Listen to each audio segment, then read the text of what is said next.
in Malaysia became the second hub to Intel's semiconductor manufacturing facilities right outside the US.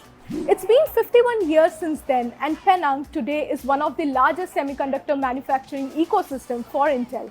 In fact, during the peak of the global chip shortage in 2021, Intel decided to expand Penang's facility with an investment of over $7 billion.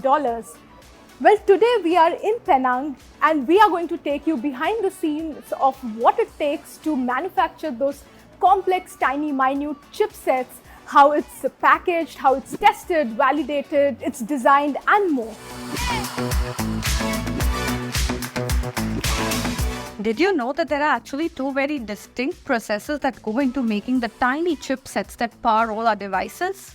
One is the semiconductor fabrication, and then comes the ATM, which is assembly, test, and manufacturing. For Intel, the actual semiconductor fab happens in US facilities. This involves converting raw silicon into 300mm circular disc-like structures. These are called wafers.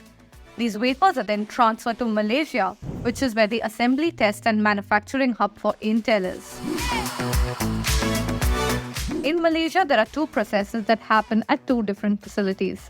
The wafers are first sent to the facility in Kulim, where they go through a process called die sort, die prep.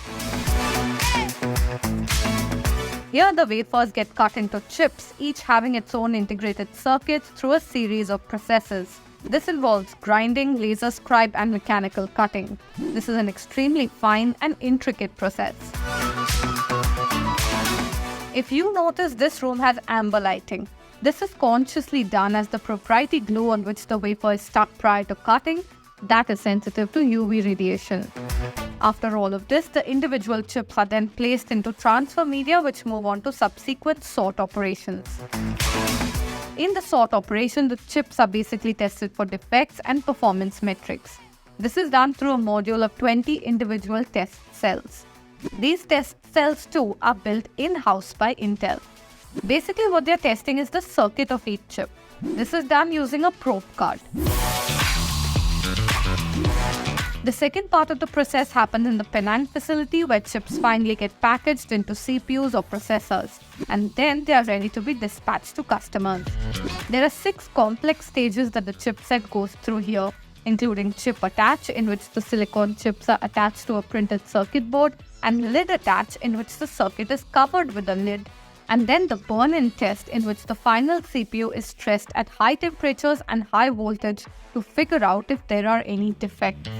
This is how a final CPU or processor unit with the lid attached looks like. Intel is currently gearing up for the launch of its 14th generation processor, which is codenamed Meteor Lake.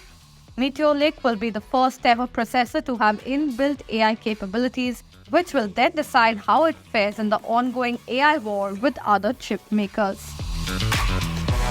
Today, Intel is seeing increasing competition from market players like TSMC, Samsung, and Nvidia. The company is on track to regain its product and technology leadership by 2025, and Intel is